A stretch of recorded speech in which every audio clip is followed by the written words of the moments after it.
नमस्ते दोस्तों, स्वागत है हमारे YouTube चैनल मेरी कहानियाँ चैनल पर। मेरा नाम नेहा वर्मा है। मैं राजस्थान के भीलवाड़ा शहर में अपने परिवार के साथ रहती हूँ।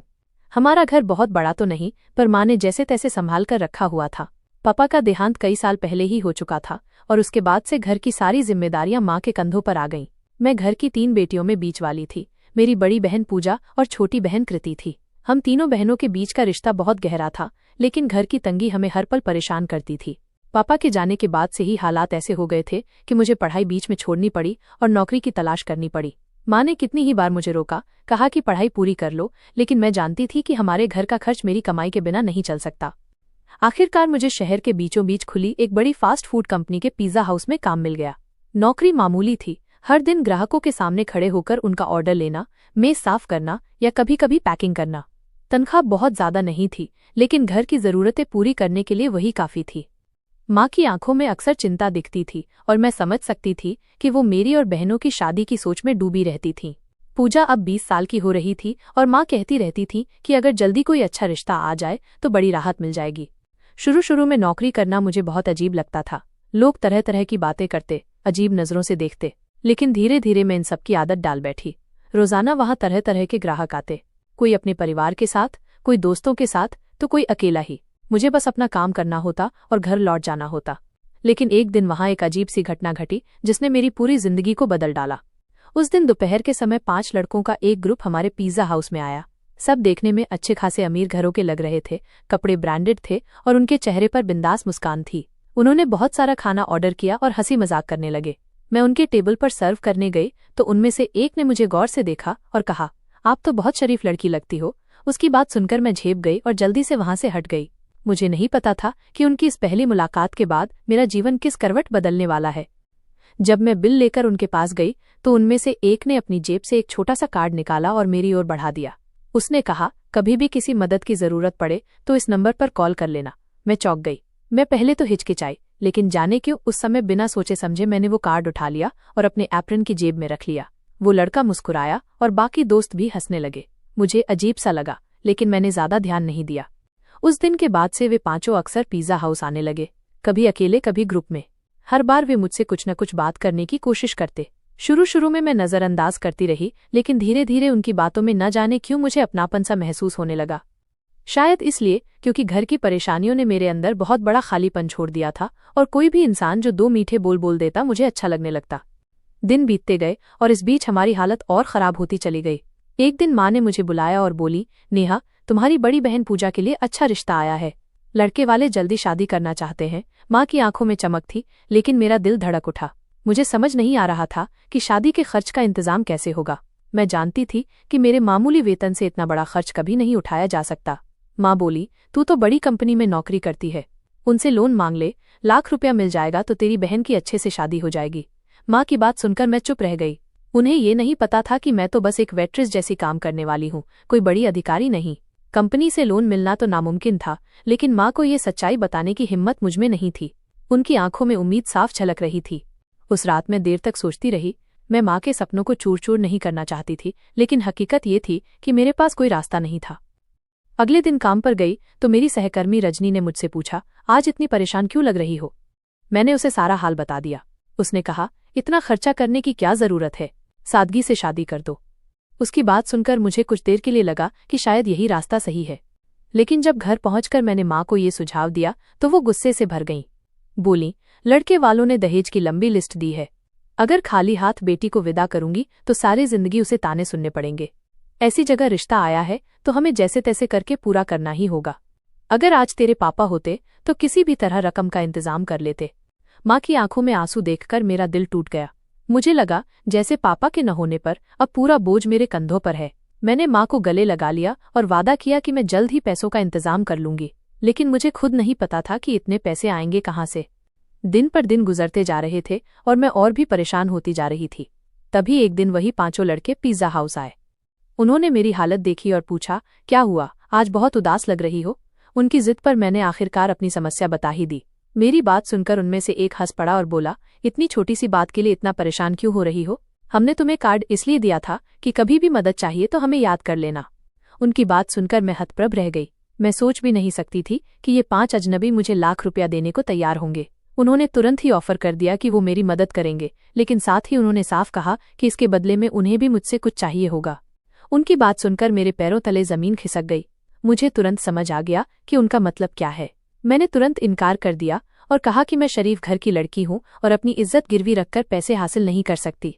उन्होंने हंसते हुए कहा, ठीक है, मना करना तुम्हारी मर्जी है, लेकिन आज के जमाने में कोई बिना मतलब मदद नहीं करता, चाहे वो अपना ही क्यों न हो। मैं वहां से कांपते हुए लौट आई। उस रात मैं बिस्तर पर देर तक जागती रही। माँ की उम्मीदें, बहन की शादी, घर का बोझ, सब कुछ मेरे सिर पर था, लेकिन दूसरी तरफ मुझे अपनी इज्जत भी प्यारी थी। मैं जानती थी कि अगर मैंने उनकी बात मान ली तो जिंदगी भर खुद को माफ नहीं कर पाऊंगी। अगले कुछ दिनों तक मैं बुरी तरह उलझन में रही। माँ हर रोज शादी की तैयारियों की बातें करती और पूजा के चेहरे पर भी हल्की सी चमक दिखाई देने लगी थी। बहन की मुस्कान मुझे अंदर से चीर देती थी, क्योंकि मैं जानती थी कि उसकी ये खुशी अधूरी रह जाएगी अगर पैसों का इंतजाम न हुआ। माँ बार बार कहती कि कंपनी से लोन मिल जाएगा और मैं हर बार बस सिर हिलाकर चुप हो जाती। मेरी चुप्पी में उन्हें यकीन दिखाई देता, लेकिन हकीकत ये थी कि मैं एक झूठ के बोझ तले दबती जा रही थी। मेरी परेशानी अब और छिपाए नहीं छिप रही थी। पिज्जा हाउस में काम करते वक्त अक्सर मेरी आंखें भर आती और मैं ऑर्डर लेते समय भी खोई खोई रहती। मेरे सहकर्मी मुझे देखते, लेकिन कुछ कहने की हिम्मत किसी में नहीं होती। रजनी कभी कभी समझाने की कोशिश करती कि ज्यादा मत सोचो, ऊपर वाला सब ठीक कर देगा, मगर उसके ऐसे शब्द मेरे जख्म और गहरे कर देते थे। फिर वही 5 लड़के जिनसे मैं पहले मिल चुकी थी एक शाम फिर से आ गए। इस बार उनकी नजरें मुझ पर टिकी रहीं। उनमें से एक, जो बाकी से थोड़ा ज्यादा बोलता था, बोला, नेहा, तुम्हें देखकर साफ लग रहा है कि तुम्हारे ऊपर बहुत बोझ है। हमसे क्यों नहीं कह देती? हमने पहले ही कहा था कि तुम्हारी मदद करेंगे। मैंने हिम्मत जुटाकर जवाब दिया, मैं आपकी मदद नहीं ले सकती, मुझे ऐसे पैसे नहीं चाहिए। उसने हंसकर कहा, क्यों नहीं चाहिए? आखिर हम तुम्हें किसी मजबूरी में तो नहीं डाल रहे। हमने साफ कहा था, मानना है तो मानो, मना है तो मना करो, लेकिन याद रखना, वक्त किसी का इंतजार नहीं करता। जब घर वाले पैसों की मांग करेंगे और तुम पूरा नहीं कर पाओगी, तब तुम्हें खुद याद आएगा कि किसने मदद की पेशकश की थी। उनकी बातें मेरे दिमाग में हथौड़े की तरह बज रही थीं। मैं चाहकर भी उन्हें भुला नहीं पा रही थी। जब मैं घर लौटी तो माँ और पूजा मेरे इंतजार में बैठी थीं। माँ बोली, बेटा, लड़के वालों ने कह दिया है कि शादी 1 महीने बाद ही करनी है। और सुन, उन्होंने एक और बात कही है, वो लोग छोटी को भी अपने छोटे बेटे के लिए देख रहे हैं।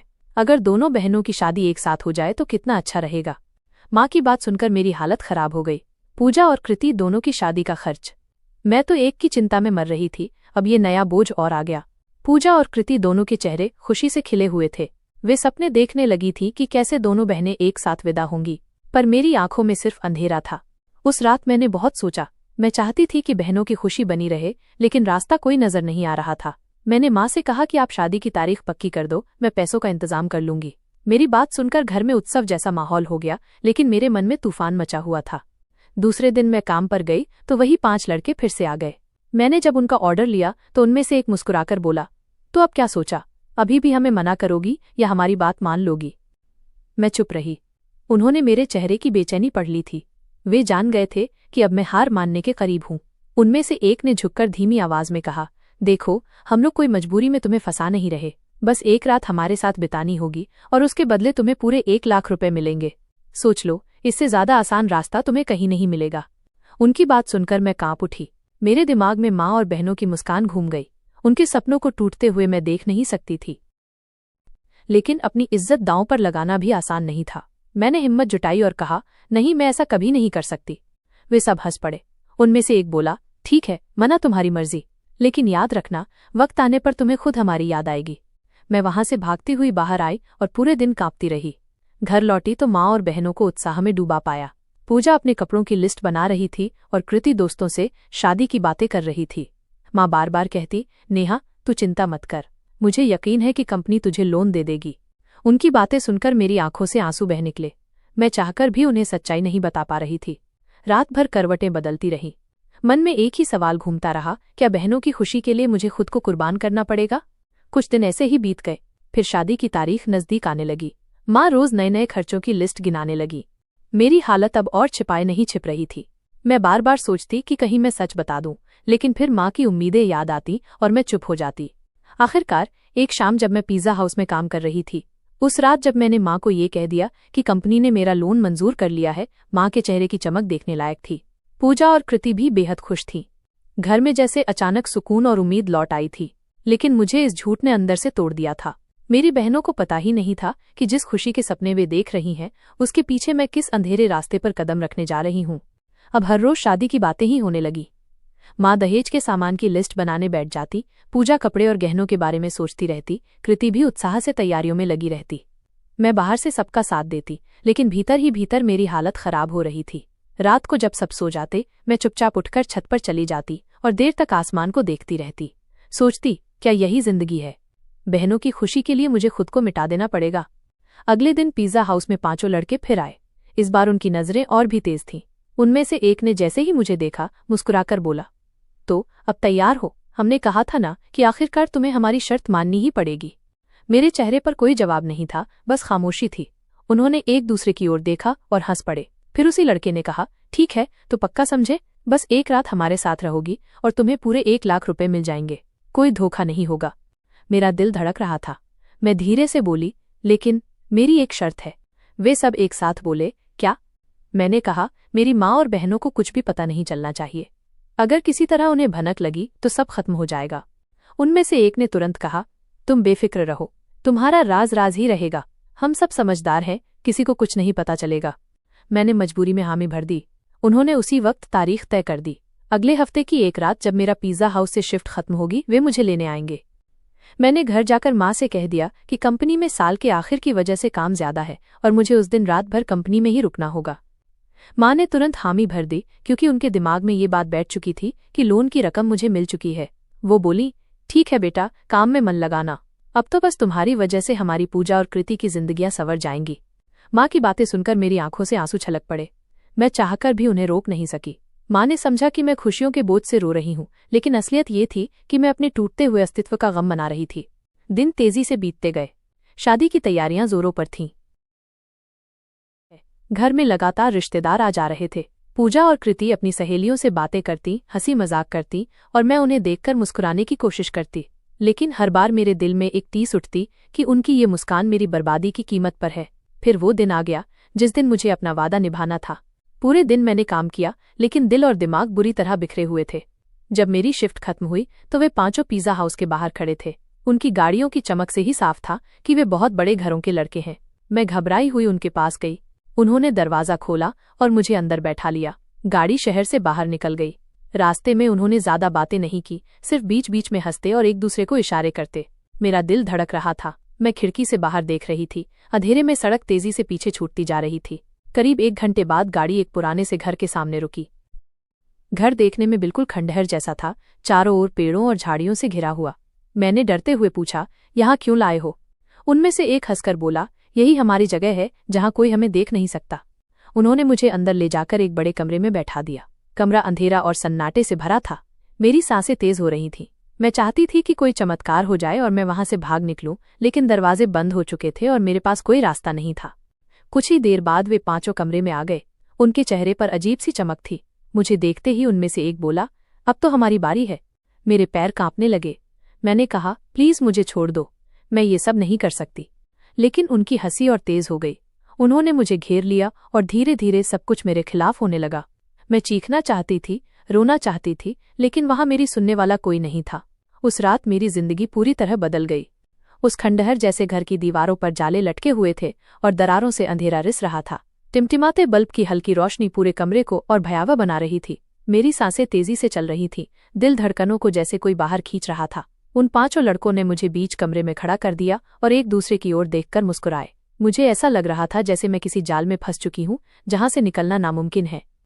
सबसे पहले उनमें से एक ने मेरा हाथ पकड़ा और खींचकर बिस्तर पर बैठा दिया। बाकी 4 किनारों पर खड़े होकर हंस रहे थे। मेरे मुंह से शब्द नहीं निकल पा रहे थे, गला सूख चुका था। मैं बस कांप रही थी। अचानक उनमें से एक बोला, डरो मत नेहा, हम तुम्हें तकलीफ नहीं देंगे, बस थोड़ा वक्त हमारे साथ गुजारना होगा। उसकी बात सुनकर मेरे रोंगटे खड़े हो गए। ये सब मेरे खिलाफ शुरू हो चुका था। धीरे धीरे 5 ने अपनी अपनी हवस पूरी करना शुरू कर दी। मैं बार बार उन्हें धकेलने की कोशिश करती, चीखती, रोती, लेकिन कमरे की बंद खिड़कियां और मोटा दरवाजा मेरी आवाज को बाहर जाने ही नहीं दे रहे थे। उनकी हंसी, उनका दबाव, उनका दरिंदापन मुझे अंदर से तोड़ रहा था। हर पल मुझे लग रहा था कि मेरी सांस यहीं थम जाएगी। कई घंटों तक ये सिलसिला चलता रहा। मेरे शरीर का हर हिस्सा दर्द से कराह रहा था। खून मेरी सांसों के साथ बह रहा था और मैं बेहोशी की कगार पर पहुंच चुकी थी। मैं चाहती थी कि सब खत्म हो जाए, लेकिन वो रात खत्म होने का नाम ही नहीं ले रही थी। इसी बीच अचानक दरवाजे की आहट हुई। सभी लड़के चौंक गए। दरवाजा खुला और उनका छठा दोस्त अंदर दाखिल हुआ। जैसे ही उसकी नजर मुझ पर पड़ी, उसकी चीख निकल गई, ये क्या कर दिया तुम लोगों ने? उसकी आंखों में हैरानी और गुस्सा दोनों थे।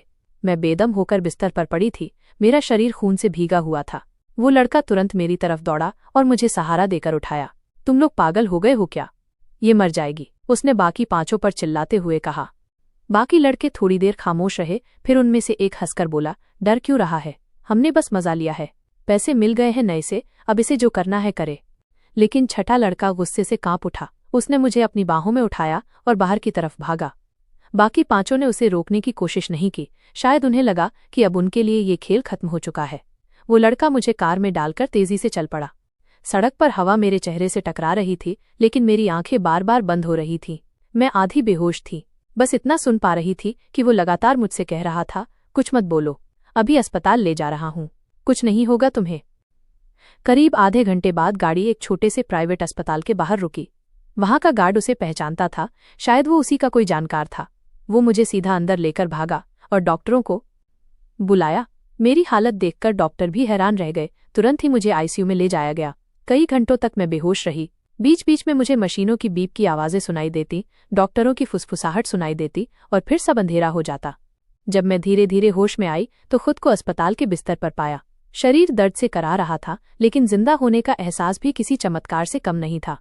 मेरे पास वही छठा लड़का बैठा था। उसकी आंखें लाल थीं, शायद कई घंटों से जाग रहा था। उसने मुझे देखा और धीरे से कहा, डरो मत, अब तुम सुरक्षित हो। मैं उसे देखती रही। मेरा गला सूखा हुआ था, लेकिन किसी तरह मैंने पूछा, क्यों बचाया मुझे? वो थोड़ी देर खामोश रहा, फिर बोला, क्योंकि मैं इंसान हूं, और इंसान होकर मैं अपने दोस्तों का ये दरिंदगी भरा चेहरा बर्दाश्त नहीं कर सकता था। उसकी बातें सुनकर मेरी आंखें भर आईं। मुझे लगा कि अभी भी इस दुनिया में कुछ लोग ऐसे हैं जिनके दिल में इंसानियत जिंदा है। अगले कुछ दिनों तक मैं अस्पताल में रही। मेरा इलाज चलता रहा और खर्च उसी लड़के ने उठाया। उसने बाकी पांचों दोस्तों से पैसे लेकर मुझे दिए ताकि मैं अपनी बहनों की शादी करा सकूं। उसने मुझसे कहा, मैंने उन्हें साफ कह दिया कि अगर उन्होंने कुछ और गड़बड़ करने की कोशिश की तो मैं सबको उजागर कर दूंगा। मेरे पास अब 1 लाख रुपए थे, लेकिन मेरे जख्म मेरी हालत बयां कर रहे थे। आईने में खुद को देखकर मैं कांप जाती। लगता जैसे अब मैं वही नेहा नहीं रही जो कभी मुस्कुराती थी। लेकिन फिर भी मैंने अपने आंसू पोंछे और खुद को संभालने की कोशिश की, क्योंकि घर पर मेरी माँ और बहनों को मेरी सबसे ज्यादा जरूरत थी। अस्पताल से निकलने के बाद मेरा शरीर तो धीरे धीरे ठीक हो रहा था, लेकिन मन पर लगे घाव इतने गहरे थे कि हर रात नींद टूट जाती। आंखें बंद करते ही वही अंधेरा कमरा, वही दरवाजा बंद होने की आवाज, वही 5 चेहरे सामने आ जाते। मैं पसीने से भीग कर जाग जाती और खुद को संभाल नहीं पाती। लेकिन जब भी मैं अपने घर का ख्याल करती, माँ की झुकी हुई कमर और बहनों के मासूम चेहरे याद आते, तो खुद को समझाती कि अभी टूटना नहीं है। वो लड़का जिसने मुझे अस्पताल पहुंचाया था, अगले कई दिनों तक मेरा हालचाल लेने आता रहा। उसके आने से मुझे थोड़ी राहत महसूस होती थी, वरना मैं अकेलेपन और डर में घुट जाती। उसने ही डॉक्टर का बिल चुकाया और यह सुनिश्चित किया कि मुझे 1 लाख रुपए सुरक्षित मिल जाएं। जाते जाते उसने बस इतना कहा, अब तुम्हें संभल कर जीना है, मैं ज्यादा तुम्हारी जिंदगी में दखल नहीं दूंगा। और उसके बाद वो दोबारा कभी नहीं आया। पैसे हाथ में आने के बाद मैंने सबसे पहले अपनी माँ को बताया कि अब हम बहनों की शादी कर पाएंगे। माँ की आंखों में आंसू भर आए। उन्होंने मुझे गले से लगाकर कहा, नेहा, भगवान ने हमारे लिए रास्ता बना दिया। मैं भीतर ही भीतर कांप उठी, क्योंकि उन्हें सच्चाई का कोई अंदाजा नहीं था। मैंने हिम्मत करके सब कुछ छिपा लिया और बस इतना कहा कि मुझे नौकरी से एडवांस मिल गया है। इसके बाद हमारी सबसे बड़ी जिम्मेदारी थी न छोटी बहनों की शादी। माँ ने जल्दी जल्दी रिश्ते तलाशने शुरू किए और कुछ ही हफ्तों में दोनों बहनों के लिए वर भी मिल गए। पैसों से अब सगाई और तैयारियों में आसानी होने लगी। घर में हलचल बढ़ गई थी। हर तरफ नए कपड़े, सामान, मेहमानों की लिस्ट बनने लगी। बहनों के चेहरे की मुस्कान देखकर मेरे दिल को थोड़ी शांति मिलती थी, लेकिन भीतर का दर्द मुझे हर वक्त याद दिलाता था कि ये मुस्कान किस कीमत पर खरीदी गई है। शादी के दिन जब दोनों बहनें लाल जोड़े में सजी तो मैं उन्हें देखकर फूट फूट कर रो पड़ी। सबको लगा कि मैं भावुक हो गई हूँ, लेकिन मुझे पता था कि मेरी आंखों से बह रहे आंसू केवल खुशी के नहीं थे। उसमें वो पीड़ा भी शामिल थी जो मैंने अकेले झेली थी। फिर भी जब बहनें अपने अपने पति के साथ विदा हुई तो मुझे लगा जैसे मेरा बोझ कुछ हल्का हो गया हो। अब घर में केवल मैं और माँ रह गई थी। खर्च चलाने के लिए मैंने उसी स्कूल में अपनी नौकरी जारी रखी। तनख्वाह ज्यादा नहीं थी, लेकिन घर चलाने के लिए काफी थी। शादी के बाद बहनें भी अक्सर फोन करती, हालचाल पूछती, और मैं हर बार उन्हें यही कहती कि सब ठीक है। सच बताने की हिम्मत मुझमें कभी नहीं हुई। कभी कभी आईने में खुद को देखती तो लगता कि मैं वही नेहा नहीं रही। चेहरे की हंसी खो चुकी थी, आंखों में अजीब सी उदासी बस गई थी।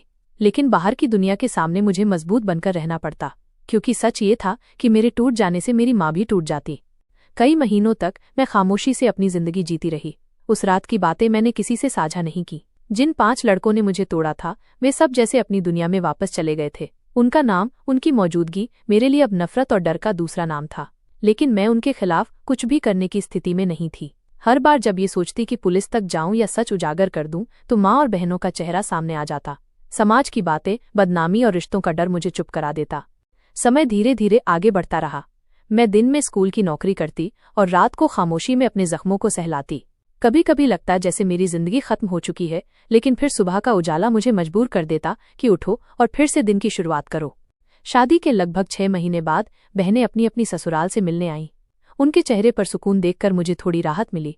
वे खुश थीं और यही मेरे लिए सबसे बड़ी राहत थी। माँ भी उन्हें देखकर संतोष की सांस ले रही थी। उस पल मैंने खुद को समझाया कि अगर मुझे अपनी बहनों को खुश देखना है तो मुझे अपने दर्द को हमेशा के लिए अपने अंदर दफना देना होगा। मेरी जिंदगी अब एक सन्नाटे भरी दिनचर्या में बदल चुकी थी। सुबह उठकर स्कूल जाना, बच्चों को पढ़ाना, शाम को माँ के साथ घर के काम करना और रात को बिस्तर पर लेटकर अतीत से लड़ना, यही मेरा सच था, यही मेरी दुनिया थी। दोस्तों, वीडियो कैसा लगा कमेंट करके जरूर बताएं। वीडियो को लाइक और चैनल को सब्सक्राइब जरूर करें।